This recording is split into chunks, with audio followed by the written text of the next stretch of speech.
এমনকি আমি আপনি কেউ সৃষ্টি হতাম না। তো সেই বিশ্ব নবীর শানে একটি সুন্দর কালাম পরিবেশন করব, মনোযোগ আকর্ষণ করবেন, আশা করছি সকলের ভালো লাগবে। কবি ছন্দের ভাষায় কি লিখছে শুনবেন। যে এই পৃথিবীর জমিনে একটি মাত্র নারী ছিল, আল্লাহ পাক তাকে ওই আরশে মহল্লা থেকে পৃথিবীর জমিনে সালাম পাঠিয়েছিল। সেই নারীটার নাম কি ছিল, সেই উদ্দেশ্য করে একটি সুন্দর কালাম পরিবেশন করছি, মনোযোগ আকর্ষণ করবেন। কবি ছন্দের ভাষায় কি লিখছে শুনবেন।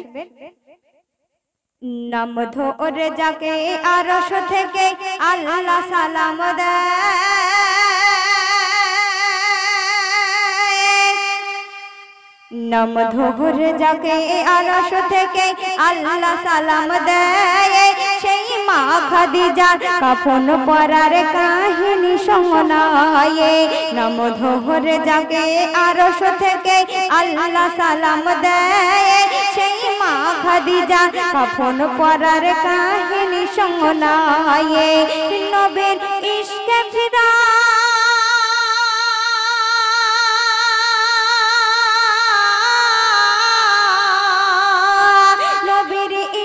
ফিদা মা খাদিজা সম্পদ বিলিয়ে দেয়। নবীর ইশকে ফিদা মা খাদিজা সম্পদ বিলিয়ে দেয়, আর জীবন কাটায় নবীর সেবায়, নবীর ভালোবাসায়। নাম ধরে যাকে আরশ থেকে আল্লাহ সালাম দেয়, সেই মা খাদিজা কাফন পরার কাহিনী শোনায়। একদিন মা খাদিজা আল্লাহ রাসূল দোজাহানের বাদশাকে গিয়ে বলছে, ইয়া রাসূলুল্লাহ, ইয়া হাবিবাল্লাহ, যখন আমি এই দুনিয়া থেকে পর্দা নেব, যখন আমি এই দুনিয়া থেকে মরে যাব, তুমি ওই বাজার থেকে কাফনের কাপড় কিনে এনে আমাকে দাফন করো না। তখন বিশ্বনবী দোজাহানের বাদশা অঝর নয়নে কাঁদছে, আর মা খাদিজাকে বলছে যে খাদিজা, আজকে আমি গরিব বলে তুমি আমার কাছ থেকে কাফন কেনার অধিকারটুকু নিয়ে নিলেন। তো তখন মা খাদিজা কেমন ভাবে বিশ্বনবীকে বুঝিয়েছিলেন, সেই উদ্দেশ্য করে সে লিখছে শুনুন। বিদায়ে বেলা নবীকে কয়ে খাদিজা বিবি, ও প্রিয় স্বামী তোমার কাছে আমি করিব দুটি দাবি। কি দাবি?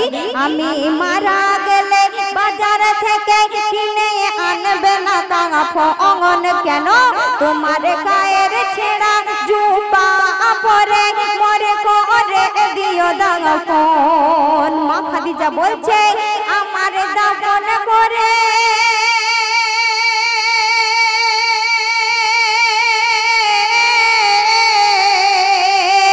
আমার কবর দেওয়ার পরে সবাই আসবে ফিরে, কেউ থাকবে না সে ঠায়। তুমি থেকো বসে কবরের পাশে কিছুক্ষণ স্বামী আমায়।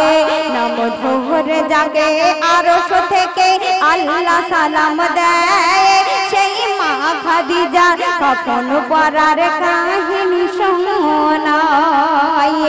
মা খাদিজা বলছে, ইয়া রাসূলুল্লাহ, ইয়া হাবিবাল্লাহ, আমি মা খাদিজা হয়েও, নবীর বিবি হয়েও ওই কবরের কঠিন আযাবকে আমি সহ্য করতে পারবো না। আর যখন ফেরেশতারা আমার সওয়াল জবাবের উত্তর নিতে আসবে, আমি সেই ফেরেশতাদের সওয়াল জবাবের উত্তর দিতে পারবো কি আমি জানি না। তবে তুমি আমার প্রাণপ্রিয় স্বামী হয়ে এই কবরের ধারে বসে থেকো, যখন ওই ফেরেশতারা আমার সওয়াল জবাবের উত্তর নিতে আসবে, তুমি আমার প্রাণপ্রিয় স্বামী হয়ে ওই ফেরেশতাদের সওয়াল জবাবের উত্তরটা তুমি দিয়ে দিও। তো তারপরে আরো কি বললেন সেই সম্পর্কে সে লিখছে শুনুন। নবীর জুব্বা পরে কাফন করে যাব কবরে, যাতে ওই কবরের আযাব মরে ছুঁতে না পারে। নবী তোমার গায়ে খুশবু ভরে থাকবে আমার শরীরে, আমি যে নবী প্রেমে দেখাবো আমি কলিজাটা চিরে। ও প্রাণে প্রিয় স্বামী,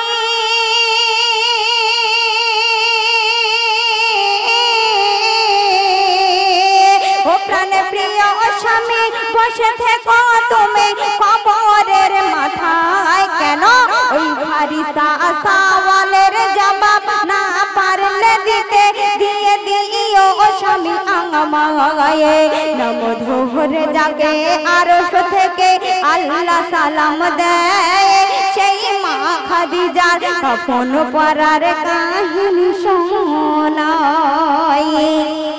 মা খাদিজা বলছে, ইয়া রাসূলুল্লাহ, ইয়া হাবিবাল্লাহ, আমি তোমাকে বলেছি ওই বাজার থেকে কাফনের কাপড় কিনে এনে আমাকে দাফন করো না, কেননা তোমার গায়ের ওই ছেঁড়া জুব্বাটা পরে যখন আমি আধার কবরে যাব, ফারিস্তারা এর গন্ধ শুকে বলে দেবে এটা কার গায়ের ছেঁড়া জুব্বা ছিল, তখন আর আমার ফারিস্তারা সওয়াল জবের উত্তর নিতে আসবে না।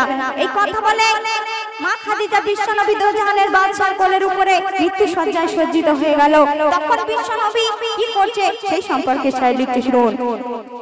এই কথা বলে স্বামীর কোলে বিবি ঢলে জাগায়, আর প্রাণ পাখি তার গেল উড়ে নীল চির বিদায়।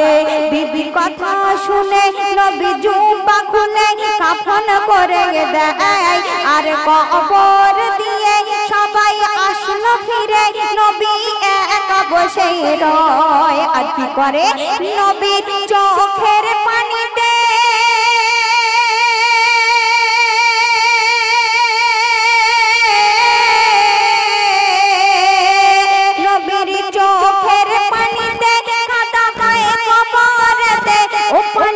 খুশবু হয়ে যায়, মা খাদিজার কবরে আজও সেই খুশবু পাওয়া যায়।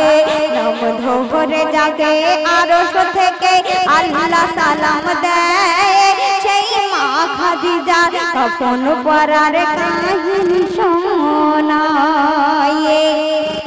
যে নবী না সাফায়াত করলে আমরা জান্নাতে যেতে পারবো কি জানি না, সেই বিশ্ব নবী দোজাহানের বাদশা মা খাদিজার কবরের ধারে সিজদায় পড়ে অঝর নয়নে কাঁদছে, আর আল্লাহ পাকের কাছে ফরিয়াদ করছে যে আল্লাহ পাক, আমার বিবি খাদিজা কবরের সওয়াল জবের উত্তর তুমি সহজ করে দাও।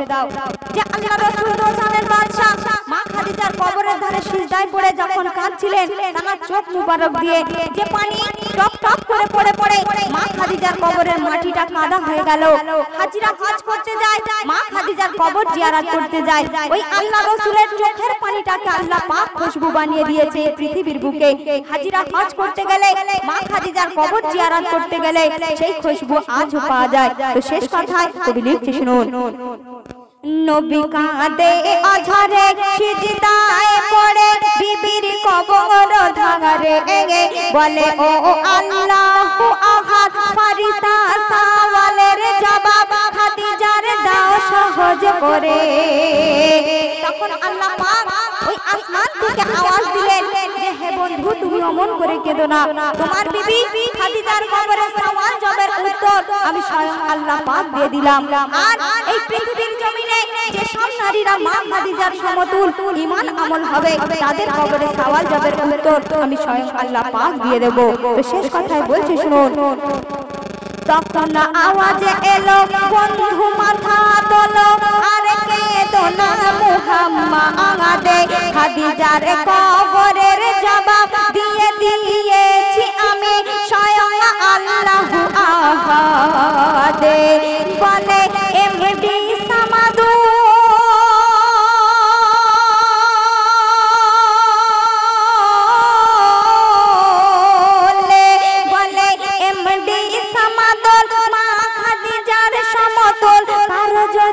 ঈমান আমল হয়, তার কবরের জবাব আল্লাহু আহাদ নিজে দিয়ে দেয়। নাম ধরে জাগে আরশ থেকে আল্লাহ সালাম দেয়, সেই মা খাদিজার কাফন পরার কাহিনী শোনায়। নাম ধরে জাগে আরশ থেকে আল্লাহ সালাম দেয়, সেই মা খাদিজার কাফন পরার কাহিনী শোনায়। তো শুনলেন।